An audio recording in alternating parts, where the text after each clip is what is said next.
Се наоѓаме пред собранието на Република Македонија и ќе зборуваме за уставобранителите.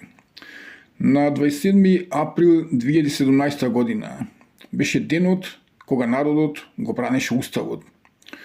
Уставобранителите жив штит на македонската чест. Денес стоиме исправени пред вистината и пред правдата.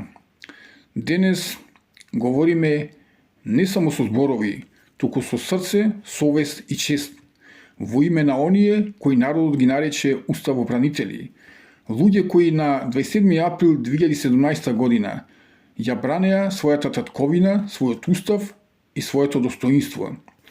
Тој ден беше ден на повик на совеста, кога илјаници луѓе излегоа да ја одбранат државата. Уставобранителите не посегнаа по власт, тие не посегнаа по привилегии, тие посегнаа по правда, за да ја одбранат државата од беззаконие, од неправда, од политичка трговија со идентитетот и волјата на народот. Денес, кога говориме за нив, ние говориме за жртва, достоинство и отпор. Ние зборуваме за луѓе кои платија висока цена за тоа што ја сака Македонија. 27 април беше вик на народот, што не сакаше да биде нем сведок на предавство. Денес, наша обврска е да не заборавиме на тие луѓе, да останат заборавени. Нека живеат уставобранителите, символот на отпор и чест на македонското достоинство.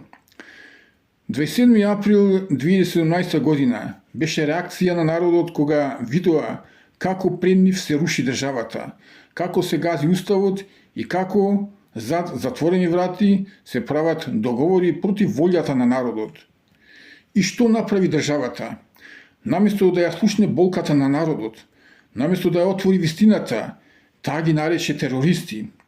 Тогаш судството не беше храм на правдата, беше алатка за политичка пресметка.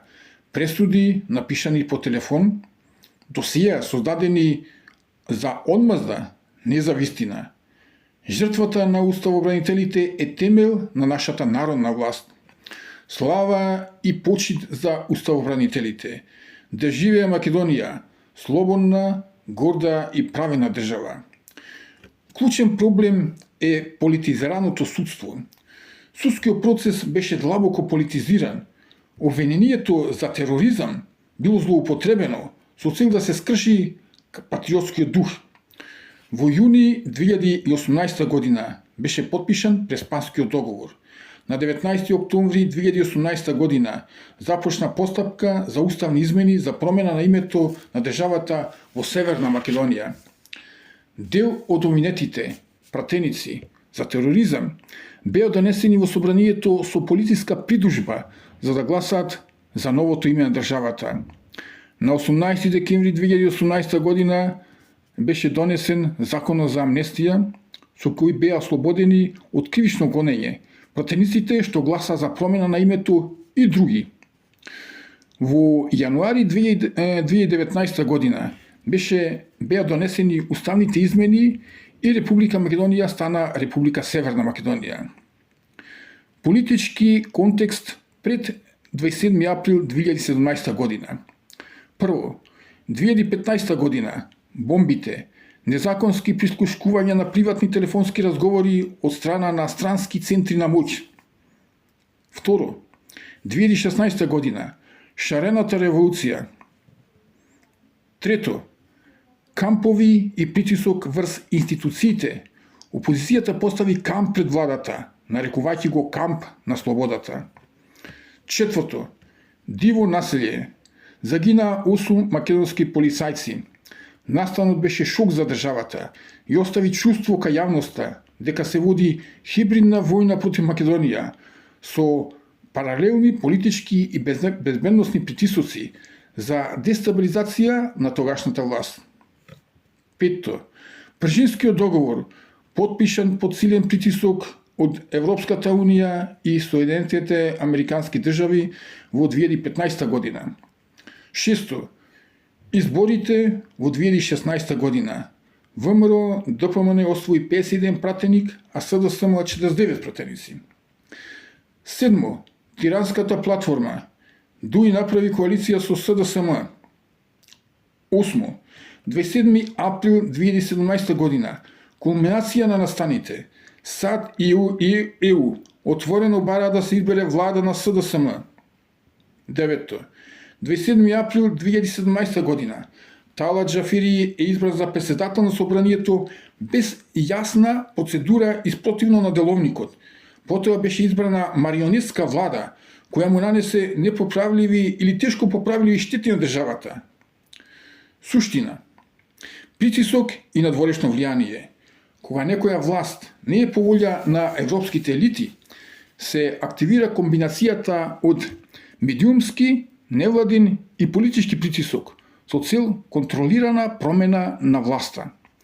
Години пред 27. април 2017 година пред портите на владата се поставува кампови, на улиците се фрла бои, се кршеа символи и се навредуваше се што беше македонско.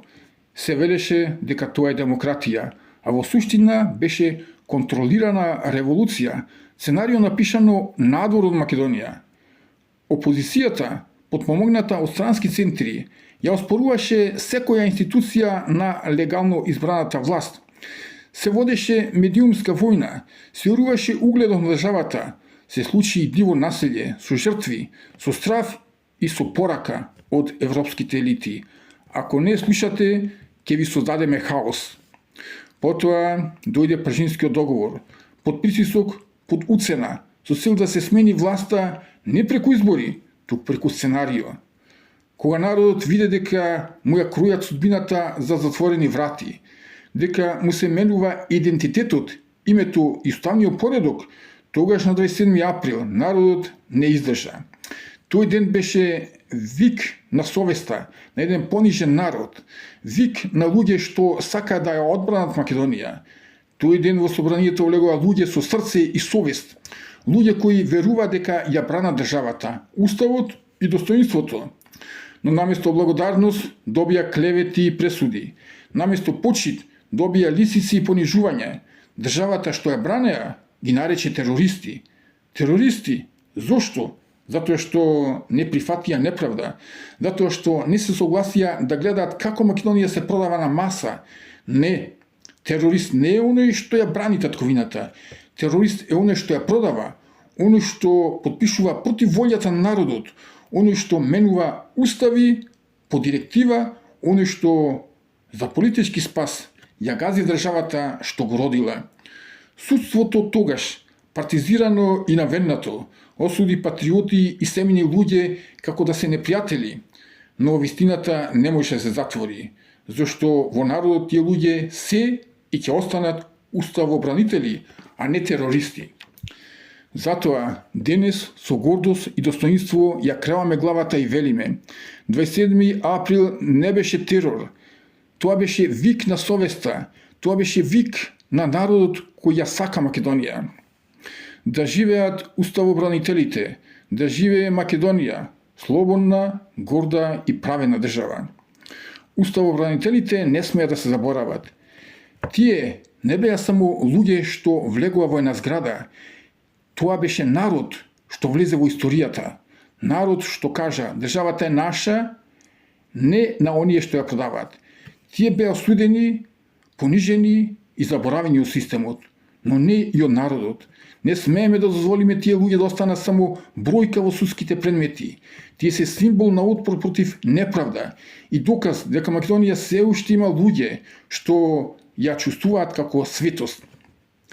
Треба да се изгради споменик за уставобранителите, затоа што народ е спомен за своите бранители, ја губи својата иднина, споменикот да се постави пред собранието, на местото каде што се случи настанот, што го промени текот на македонската современа историја. Тоа е местото каде народот ја бранеше државата. Таму треба да се постави споменикот. И еве еден предлог за споменикот. Споменикот треба да биде во форма на символичен бронзен бедем со врежан устав, околу кој стојат 3 човечки фигури што ги подигаат рацете нагоре, не во насилство, туку во одбрана.